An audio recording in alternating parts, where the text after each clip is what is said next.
for him. Good morning, everyone. Welcome to Sports Shorts Daily. Ronnie Rance alongside Tommy Chrysan.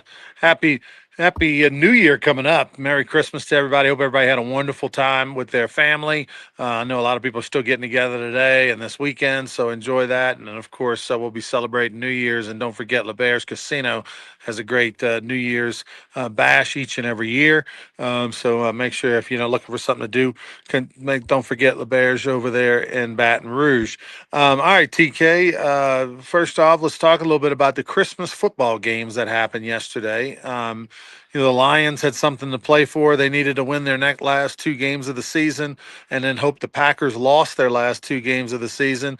And the Lions went out and laid an absolute complete egg. I mean, there's been some shocking developments this year, and the Lions being terrible, or not terrible, but being, it looks like potentially a 500 team not making the playoffs, and then the Kansas City Chiefs demise. Of course, a lot of that had to do with Patrick Mahomes' injury, but they probably weren't going to make the playoffs even with Mahomes being healthy. So, those two franchises were thinking Super Bowl all off season, and instead they're not even going to make the playoffs. And then, of course, a meaningless win by the Cowboys over their rival, the Commanders. And then what was the other game? Oh, the Broncos knocked off the Chiefs. Uh, Denver wins again on a Lutz field goal at the end. They busted my over. I had 38 and a half, and it landed at 41. But the Broncos are the number one seed in the AFC. Are they the weakest number one seed ever in the history of pro football, Tommy? Well, they might be, but they think they're good. And Bo Nix is up and down, more up than down. And, it's kind of a strange story. The whole league is so much more balanced. And they say now that the Chiefs are out of the way, that's been the nemesis of the Bills. Maybe the Bills roll. And go back to the Detroit Lions. Right, last year they were the number one seed in the NFC playoffs. And now they're not going to make it. So, what have you done for me lately? And that's how fast things are changing in all sports across the board. I mean, the days of dynasties and all of that are just over. I mean, there's just so many layers and so many factors. Then the three games on Christmas, social media blowing up, the games on Netflix, terrible camera angles, the announcers were poor, audio and video is not synced up most of the time. Kind of a disaster with the Netflix thing. Amazon with the last game, they've been doing that all year, but I don't know. The NFL coming off as greedy. Charles Barkley said, hey, it's supposed to be the NBA's day on Christmas Day. NFL's being greedy. And one of the teams, that was their third game in 10 days. So much for safety. But, so a lot of talk about all of that. I didn't get to watch a lot of the games doing so much family stuff yesterday. But the Lions were eliminated from the playoffs. Travis Kelce, by the way, many think may have played his final home game for the Kansas City Chiefs. It definitely felt that way when he was walking off the field. I think many of the fans, the players, thought this was going to be it. You never know these days. A lot of times guys will retire, unretire, whatnot. But clearly we know he's not going to need the money, right? He's already done enough with his own career, and then the podcast. They signed $100 million deal, I think, a year ago, and then obviously his wife's going to be Taylor Swift. So, from that perspective, he doesn't need it to play. Be curious to see if this really is in fact it. It definitely does feel that way. He's a surefire Hall of Famer. All right. College football, did you happen to see the highlight of the end of that Western Michigan game? I did not. Oh my gosh. I mean, it was, you need Tommy, go find it. It's the most unbelievable almost win ever. Uh, Being down, I don't know, 4 scores with 3 minutes to go or something. It was bizarre. Go look on and find that. All right. So the bowl game tomorrow, this is one of the most bowl games ever that LSU has played in. Outside of friends and family and a few people that live in Houston, I don't know if anybody's excited about this bowl game that's going to happen tomorrow night. LSU Houston, the line hasn't changed at all. The Tigers find themselves a 2.5 point dog, which I'm really surprised, Tommy, with all the defections and all that. I think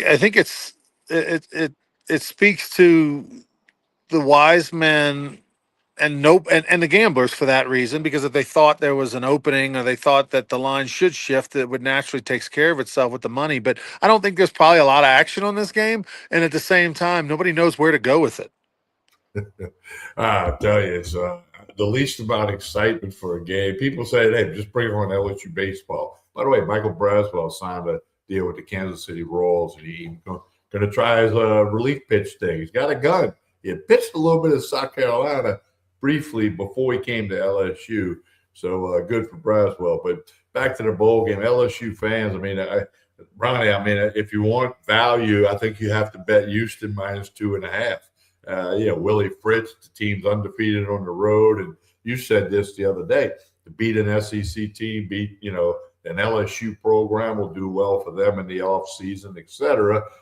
Games in Houston, a lot of LSU alumni and fans in the greater Houston area.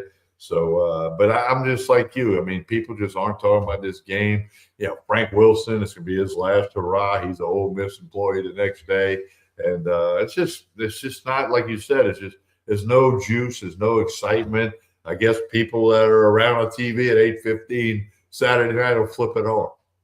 It's a different world. You saw where Alabama had a couple of backup players, talented players, leaving the team. I mean, in the middle of the playoffs, which is crazy. It's crazy because the you don't even have to declare for the portal, until January. The portal opens like January 2nd or whatever. And they That's play on correct. like the 30th or something, 31st, or like they even play a day or two before. You could easily declare after the game if you wanted.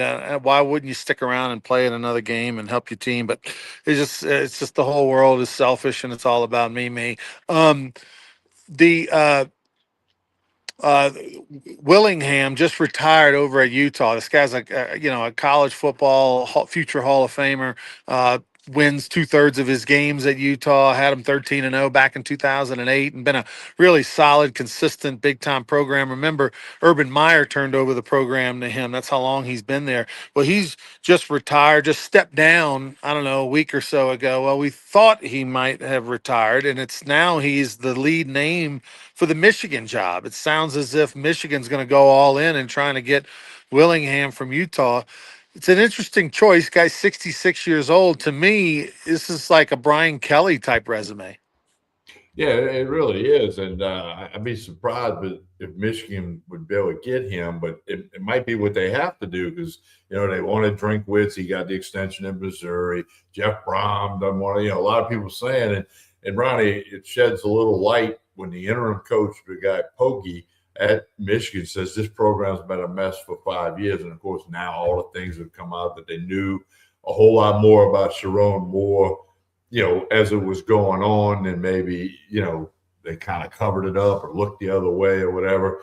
Michigan program, SMU got the death penalty in the 80s, and NCAA won't do that again. But this program is the dirtiest program of the decade, no question about it. Yeah, but I tell you what, I mean, they're a mess, but for the previous 4 years under Harbaugh, they won a national championship, beat Ohio State every year. And you know what I mean? Like, it's pretty impressive for them to be that screwed but the up and yet question still comes out, win.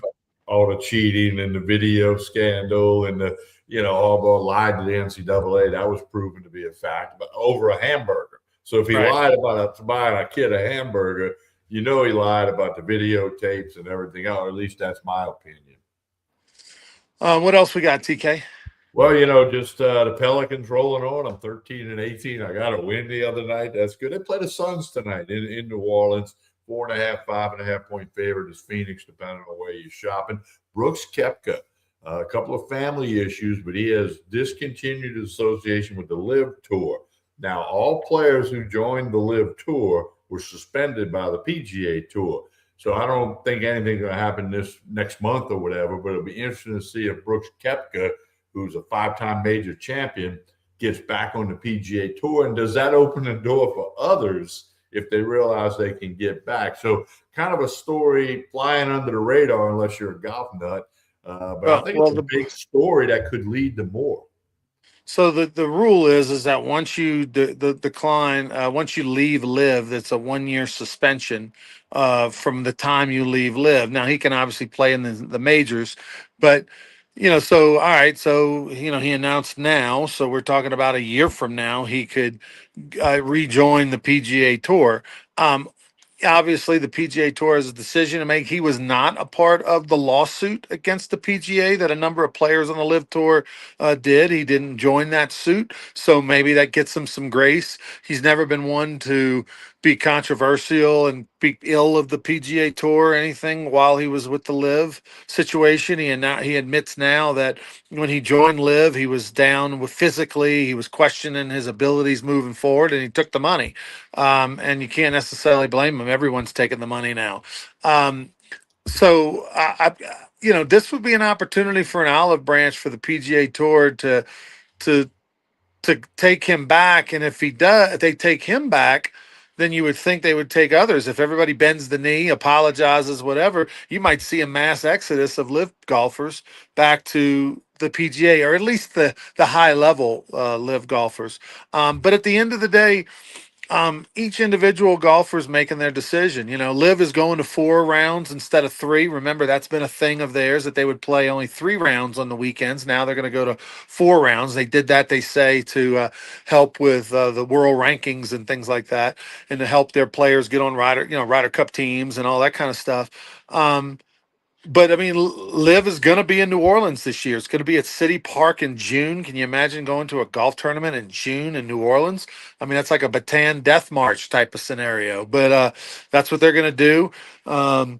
You can thank old Donald Trump for that. He told Jeff Landry to hey, we need some help and all that. Jeff Landry ponies up $6 million to pay Live. By the way, the state of Louisiana has never paid the PGA a dime to come to Louisiana. They've been coming for 60 years, and boom, pay Live $6 million. Sign, I know it's a multi-year deal. I think it's 3 years, might be 5. But I think 3.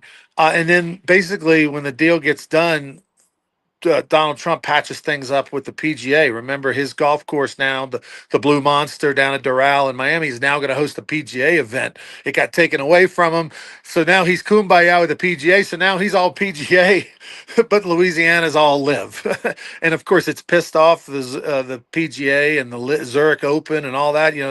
They're when their contract's up, it's going to be a pickle. So it's a mess, but. Louisiana hopefully can might get off the hook if Liv just folds. I can't imagine Tommy Liv sticking around much longer. They don't have a major TV contract. Nobody cares. Nobody pays attention. They're losing gazillions of dollars. They lost one of their anchor stars in Kepka. To me, if you're Liv, just fold it up and go home. Well, they're gonna, I mean, the USFL folded up, the XFL, other pro leagues have tried to launch and could not survive. Okay. And even though they got deep pockets with the Live Tour, they're not going to survive because nobody cares, nobody watches, nobody knows the thing, and they get the 4-man teams. I mean, it's more confusing than the World Golf Rankings, which are very confusing. But I think Liv's going to go away, not just because Kepka's decision this week, but they got rid of Greg Norman, everything that's kind of been flowing in the last year plus. I think we're going to end up seeing Live go away and back to the PGA Tour as we knew it prior to Live. Hopefully that is the case. TK, today is my last day in beautiful Vail, Colorado. We're right How's the here. hamstring doing? The knee and all is fine. So a few days ago, I injured my knee, banged it up, kind of got it twisted. I was getting off of a lift, and a lady kind of hooked her ski a little bit inside mine, and I went down like a wishbone. My knee got stretched, but it actually was just a little bit of a strain. I stayed off of it for a couple days, and then I threw like a little knee brace sleeve on, and I was able to ski all day yesterday and did fine. We just did happen though, Tommy, to take a horrific fall coming down the final run of the day. It was super, super icy conditions. And now we got a right shoulder issue. We got a banged up right shoulder, Tommy. Can barely move it away, my arm away from my body. Definitely can't lift much. So, yeah, we're playing one handed right now. We're Jim Abbott. That's what we are. Get you some River of Life capsules, and you'll feel a little better. Because I mean, we got radio tomorrow. Remind folks we will be on the air tomorrow, 10 to 12, Baton Rouge, Lafayette, and Lake Charles. But hope you get well, Ryan. The shoulder, the knee. You're getting a little old for the slopes. Yeah. I think we're a little past the River of Life capsules. We might be looking at an X-ray when we get back. Should I call Dr. Craig Green for you? That's right. In there. I mean, he took care of my knees, as you know. So well, we're with the Baton Rouge Rougarou, we're Team Ochsner. We're Team Ochsner. The Andrews Medical, Dr. Andrews Medical Center. Up there. Yeah. Hey, look, Rougarou and Gumbo Gators. I saw all the Christmas greetings on social media. Just maybe a point: people follow the Lake Charles Gumbo Gators, follow the Baton Rouge Rougarou, all the social media platforms, because there'll be stuff going on all spring leading up to the summer games, etc. It's going to be a fun time. Texas Collegiate League gaining a lot of juice. Yeah, to get your season tickets or get your merchandise, brrougarou.com and gumbogators.com. TK, I'll see you in person tomorrow back in Baton Rouge. Have a great one. All right, appreciate it, Ronnie Rance. Tremonti's Meat and Seafood not open till Tuesday. Much deserved break for the employees and family. So anyway, Tremonti's will be open Tuesday if you need to get something going for New Year's Eve, whatever you might be having going on. Remind you, Court Street Cafe in Port Allen, where we'll be on Monday. Don't forget, they got breakfast, lunch, and dinner 7 days a week. Steak night Saturday. Get their steaks from Tremonti's. The Sunday brunch, 8 a.m. to 2 p.m. is great. Jason and the staff at Court Street Cafe do a super duper job in Port Allen, just a couple of minutes over the Mississippi River Bridge. Hey, don't forget to like and share this show. Regardless of whether you're watching on YouTube, Facebook, or X, please like and share this show. That helps everybody involved. On behalf of Ronnie Rance, I'm Tommy Christ, and enjoy the weekend, everybody. We talk to you tomorrow morning. I want to get this up. Radio 10 to 12, Baton Rouge, Lafayette, Lake Charles through the ESPN radio platform. Check out Ronnie Rance and I, Hunter McCann, Derry Beckwith, Joel Davis. The gang will be all there. All right. Hope you have a wonderful Friday and a good weekend. Enjoy this holiday season. Great time for family and friends. I'm Tommy Christ saying, have a great day, everyone.